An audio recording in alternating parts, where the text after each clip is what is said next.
ரோகிணியோட ஆட்டம் முடிவுக்கு வரணும் அப்படின்னு சொல்லி என்ன மாதிரி யாரெல்லாம் எதிர்பார்க்குறீங்களோ அவங்கள நம்ம வீடியோக்கு லைக் பண்ணிக்கோங்க.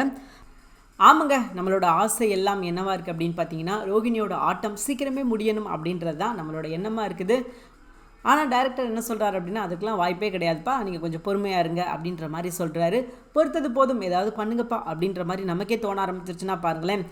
சரி, இன்றைக்கி எபிசோடில் நடந்த சில முக்கியமான நிகழ்வுகளை பார்த்துட்டு இனி அடுத்த எபிசோடில் என்ன நடக்குது அப்படின்றத பார்க்கலாம். இன்றைக்கி எபிசோடில் பார்த்தீங்கன்னா முழுக்க புதுசாக ஒரு கான்செப்டை உள்ளே கொண்டு வர்றாங்க. அது என்ன அப்படின்னு பார்த்தீங்கன்னா, ரவி சுருதி இவங்க ரெண்டு பேத்துக்கு மேடையில் புதுசாக ஒரு கேரக்டர் வர்றாங்க, நேத்து அப்படின்னு சொல்லிட்டு.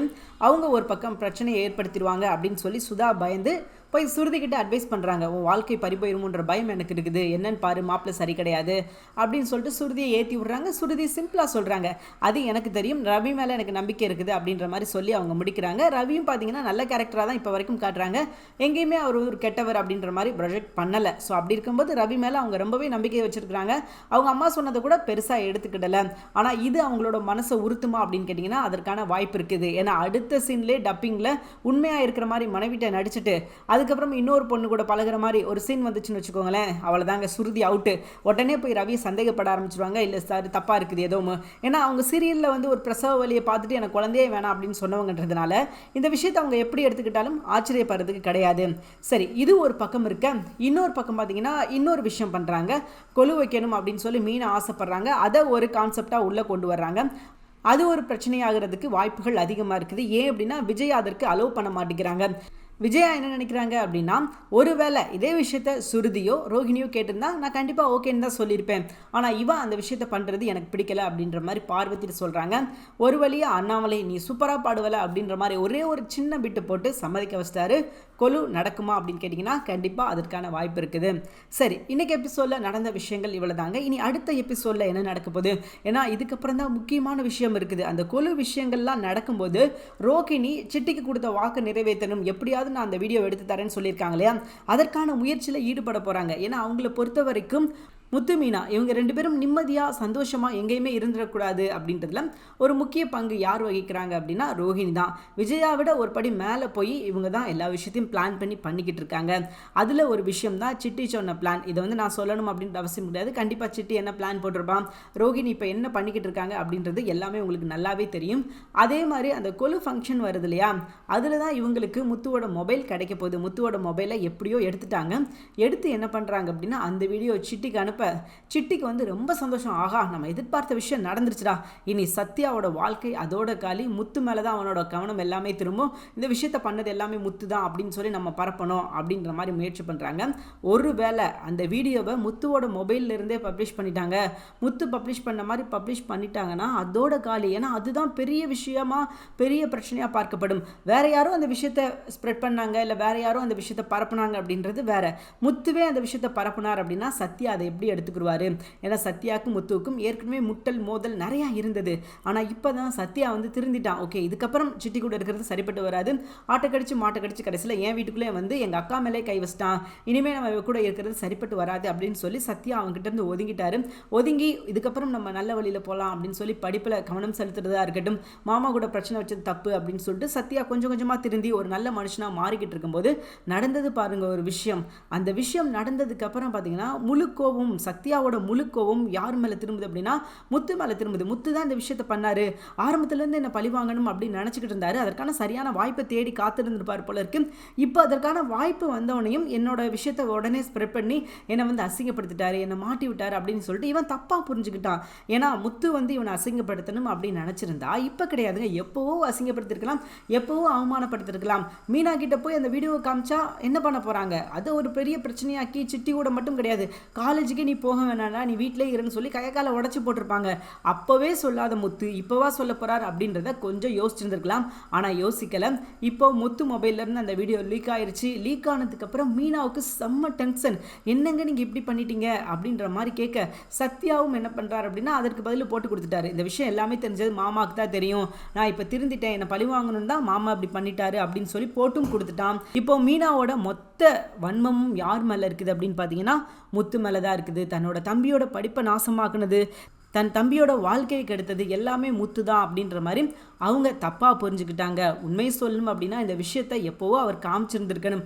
இதுதான் சரியான ஒரு விஷயமா இருக்கணும். ஏன்னா ஏற்கனவே நம்ம பல முறை சொல்லியிருந்தோம், முத்துக்கிட்ட ஒரு ஆதாரம் இருக்கும்போது அதை போய் எல்லாருக்கிட்டையும் காமிக்கிறது தப்பு கிடையாது. ஏன்னா அது உண்மையை வெளிக்கொண்டு வர்றது உண்மையை சொல்கிறதுக்கு சமம், நல்ல விஷயம்தான். கண்டிப்பாக அவங்க திருத்திருப்பாங்க. சத்யா கையை காலை உடச்சி நீ வீட்டிலே கூட கட்டுறா அப்படின்னு சொல்லியிருந்திருப்பாங்க. ஆனால் அதை விட்டுட்டு இவனோட பிரச்சனை எதுக்கு இவனுக்கு நமக்கு என்ன சம்மந்தம் அப்படின்னு சொல்லி முத்து செஞ்ச சில விஷயங்களில் இப்போ எவ்வளோ பெரிய பிரச்சனை வந்திருக்கு அப்படின்னு பார்த்தீங்கன்னா எல்லாத்துக்கும் காரணம் அவர் தான் அப்படின்னு சொல்லி சத்யா மட்டும் கிடையாது, வீட்டில் உள்ளவங்களும் எல்லாரும் பள்ளியை தூக்கி முத்து மேலே போடுறாங்க. முத்து இது எப்படி ரியாக்ட் பண்ண அப்படின்னு சொல்லி தெரியல. அவரோட மனசாட்சிக்கு மட்டும் தெரியும் தான் தப்பு பண்ணலை அப்படின்னு சொல்லிட்டு மீனாவும் முத்துவோட சட்டையை பிடிச்சி கேட்குறாங்க, எங்க இப்படி பண்ணீங்க, நான் உங்களுக்கு என்னங்க பாவம் பண்ணேன், என் தம்பி இப்போ தான் திருந்தினானே, உங்களுக்கே தெரியும் இதுக்கு முன்னாடி சிட்டி கூட சேர்ந்து சுற்றிக்கிட்டு இருந்தான், ஆனால் அப்போல்லாம் நீங்கள் விட்டுட்டு இப்போ நீங்கள் அவனை பழி வாங்குற விதமாக செஞ்சிட்டீங்க பார்த்தீங்களா, இவ்வளோ பெரிய விஷயம் நடந்திருக்குது, நீங்கள் இதை என்கிட்ட ஒரு வார்த்தை சொல்லியிருந்திருக்கலாம், இவ்வளோ நாள் இதே வீடியோ உங்கள் மொபைலில் இருந்திருக்குது, அப்போவாவது என்கிட்ட நீங்கள் ஒரு வார்த்தை சொல்லியிருந்திருக்கலாம், உன் தம்பி இப்படி பண்ணுறான் அப்படின்னு சொல்லி நான் எப்படியாவது அவனை திருத்தி நல்ல வழிக்கு நான் கொண்டு வந்திருப்பேன், ஆனால் நீங்கள் இப்படி பண்ணுவீங்க நான் கொஞ்சம் கூட நினச்சி பார்க்கல அப்படின்ற மாதிரி மீனா சொல்ல அதற்கு முத்து இருந்துக்கிட்டு, மீனா அவன் திருந்தனும் அவன் நல்லா இருக்கணும் அப்படின்னு தான் நான் ஆசைப்பட்டேன், கண்டிப்பாக இந்த ஒரு விஷயத்தை நான் பண்ணலை அப்படின்ற மாதிரி எவ்வளோ சொல்கிறாரு. ஆனாலும் மீனா அதை கேட்க மாட்டேங்கிறாங்க.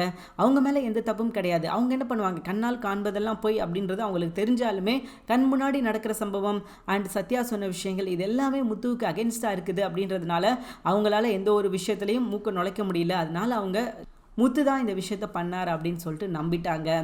இப்போது இங்கே முக்கியமான விஷயம் என்ன அப்படின்னு பார்த்தீங்கன்னா, முத்துவுக்கு ஒரு மிகப்பெரிய வேலை இருக்குது. அது என்ன அப்படின்னா, அந்த வீடியோ தன்னோட மொபைல்லேருந்து லீக் ஆச்சு. யார் இந்த விஷயத்த பண்ணியிருப்பான், வெளியே நம்ம எங்கேயாவது மொபைலை கொண்டு போனோமா எப்படி, ஆனால் வீட்டுக்குள்ளே யாரோ ஒரு ஆள் சிட்டிக்கு உதவி பண்ணுறாங்க, சிட்டிக்கும் நம்ம வீட்டில் இருக்க குடும்பத்திற்கும் யாருக்கோ ஒரு ஆளுக்கு சம்மந்தம் அப்படின்றது நல்லாவே தெரியும். முத்து இந்த விஷயத்த சத்யாட்ட சொல்லணும், சத்யா இங்கே பாரு, நம்ம குடும்பத்திலேருந்து யாரோ ஒரு ஆள் சிட்டிக்கும் தொடர்பு இருக்குது, அவங்க 2 பேரும் சேர்ந்து தான் இப்படி ஒரு பிளான் போட்டிருக்காங்க, எனக்கும் இதுக்கும் எந்த சம்மந்தமும் கிடையாது சத்யா, உண்மை சொல்லு, உனக்கு தெரியும் யார் இது அப்படின்ற மாதிரி கேட்கும்போது, ஏன்னா சத்யாவுக்கு நல்லாவே தெரியும் ரோஹிணி அங்கே வந்துட்டு போகிறது. அப்போ சத்யா ஆமாம்மா நீங்கள் சொன்னது சரிதான், இங்கே ரோஹிணி அடிக்குறாட்டி வந்துட்டு போவாங்க, அவங்களுக்கும் சிட்டிக்கும் ஏதோ ஒரு லிங்க் இருக்குது, 2 பேரும் சேர்ந்து இதுக்கு முன்னாடி நிறையா பிளான் போட்டிருக்காங்க, நானும் பார்த்துருக்குறேன், பணம் வாங்கியிருக்காங்க நம்ம ரோஹிணி சிட்டிக்கிட்ட இருந்து அப்படின்ற மாதிரி எல்லா விஷயத்தையும் சொல்ல முத்துவுக்கு இங்கே கோவம் ரொம்ப அதிகமாக வருது. என்னடா சொல்கிற, இப்படி ஒரு சம்பவம் நடந்தது நீ என்கிட்ட சொல்லவே கிடையாது, இது எப்போ நடந்தது அப்படின்ட்டு கேட்கும்போது, ஆமாம்மா இது ஆரம்பத்துலேருந்து நடந்துக்கிட்டு இருக்குது, 2 பேருக்கும் பணம் கொடுக்கல் வாங்கல் இருந்துக்கிட்டே இருக்குது, 2 பேருக்குள்ளேயும் டீலிங் இருக்குது அப்படின்ற மாதிரி ஒரு வார்த்தை சத்யா சொல்ல முத்து அலர்ட் ஆகிட்டாரு. ரைட்டு, இந்த விஷயத்தை பண்ணது ரோஹிணி தான், ஆனால் அதை எப்படி கண்டுபிடிக்கிறது அப்படின்றத மட்டும் முத்து இதுக்கப்புறம் யோசிச்சு இந்த விஷயம் எல்லாத்தையும் பண்ணது ரோஹிணி அப்படின்றத மட்டும் ப்ரூவ் பண்ணிட்டாங்கன்னா ரோஹிணியோட விஷயம் கலைஞ்சிருச்சு. ரோஹிணி கிட்ட நேரடியாக சொல்கிறாங்க, இவ்வளோ நாள் வரைக்கும் நீ வீட்டுக்குள்ளே பிரச்சனை ஏற்படுத்திக்கிட்டு இருந்த, நான் ரொம்ப பொறுமையாக போய்கிட்டு இருந்தேன், ஆனால் நீ இதுக்கப்புறம் நீ என் குடும்பத்துக்குள்ளே விளையாட ஆரம்பிச்சிட்ட, உன்னால் எனக்கு பல பிரச்சனைகள் வந்துடுச்சு, ஆனால் இதுக்கப்புறம் நான் உன்னை சும்மா விட மாட்டேன் அப்படின்னு சொல்லி ரோஹிணி கூட மோத நம்ம முத்து ரெடி ஆகிட்டாரு.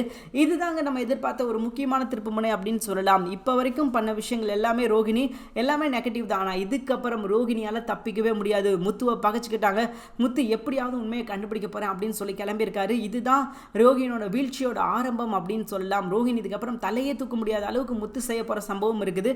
ரோஹிணி இப்போ வரைக்கும் என்ன நினச்சிக்கிட்டு இருக்காங்க அப்படின்னா, நம்மளை யார் கண்டுபிடிக்க முடியுமா அப்படின்னு ரொம்ப கெத்தாக சுற்றிக்கிட்டு இருக்காங்க. ஒரே ஒரு விஷயம் தாங்க முத்து பண்ணார், சத்யாட்ட ஒரே ஒரு சின்ன என்கொயரி தான் போட்டார், உண்மையான குற்றவாளி யார் அப்படின்றத கண்டுபிடிச்சிட்டாரு. இதுக்கப்புறம் என்ன, ரோஹிணி தப்பிக்கிறதுக்கான வாய்ப்புகள் கொஞ்சம் கொஞ்சமாக குறைஞ்சிட்டு போகுது. இதுக்கப்புறம் அவங்க தப்பிக்கவே முடியாது அப்படின்ற ஒரு சூழ்நிலையில் அவங்க வசமாக சிக்கிட்டாங்க. ஸோ இதுக்கப்புறம் உண்மையை ஒத்துக்கிறேன், ஆமாம் நான் தான் முத்து பண்ணிட்டேன், தெரியாமல் பண்ணிட்டேன், தயவு செஞ்சு நான் மன்னிச்சிருங்க, ஏதோ ஒரு ஆர்வ கோளாறில் பண்ணிட்டேன், ஏதோ ஒரு உள்நோக்கம்லாம் எனக்கு கிடையாது அப்படின்னு சொல்லி அப்ரூவர் ஆகிட்டாங்க. அப்படின்னா கொஞ்சம் முத்துவோட மனசு இறங்குறதுக்கான சான்சஸ் ரொம்பலாம் கிடையாது, கொஞ்சம் இருக்குது.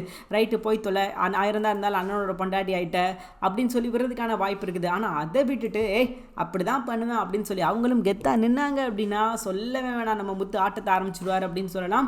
ஏன் அப்படின்னா முத்து அவ்வளோ கோவம் அவ்வளோ வன்மத்தில் இருக்கிறாங்க. தன்னோட மனைவியான மீனா தன்னை புரிஞ்சுக்கிடலை, தன்னை விட்டு போயிட்டாங்க அப்படின்ற ஒரு கோவம் இருந்தாலும் இதற்கெல்லாம் காரணம் யார், இவா தான் அப்படின்ற ஒரு வன்மத்தோட சம்பவம் தாங்க.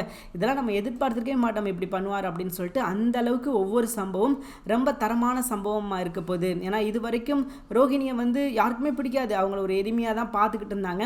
ஆனால் இப்போ ரோகிணி பண்ண விஷயங்கள் எல்லாமே பார்த்தீங்கன்னா ஒரு எரிச்சல் மூட்டுற மாதிரி இருந்தது அது எல்லாருக்குமே. ஸோ அதனால் பார்த்தீங்கன்னா ரோகிணியோட முடிவு காலம் நெருங்கிடுச்சு. தேங்க்யூ ஃபார் வாட்சிங். இது உங்களுக்கு பிடிச்சிருந்துச்சுன்னா மறக்காமல் லைக் பண்ணிக்கோங்க. நம்ம சேனலை நீங்கள் இன்னும் சப்ஸ்கிரைப் பண்ணலையா, மறக்காமல் சப்ஸ்கிரைப் பண்ணிக்கோங்க. தேங்க்யூ.